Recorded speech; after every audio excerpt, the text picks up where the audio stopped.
ملک بھر کی طرح شیرگڑھ میں بھی کشمیری عوام سے اظہار یکجہتی اور آزادی کشمیر کے لیے ریلیوں کا سلسلہ عروج پر ہے، جہاں شہر بھر میں مختلف تنظیموں اور انتظامیہ کے زیر اہتمام بہت بڑی ریلی کا اہتمام کیا گیا۔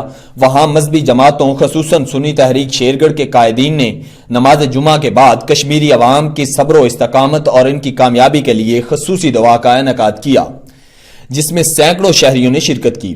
اس دوران کشمیری عوام کے حق میں نعرے بازی بھی کی گئی۔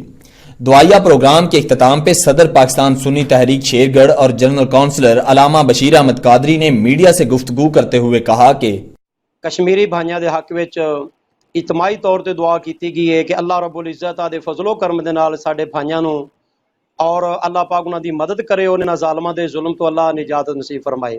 اور اسی انشاءاللہ اس چیز دا اعلان پہ کرنے ہیں تمام آقا دے غلام کہ اسی حکومت پاکستان اور پاک فوج دے نال اسی انشاءاللہ شانہ بشانہ چل کے انشاءاللہ اس دے وچ انشاءاللہ اسی لڑاں گے۔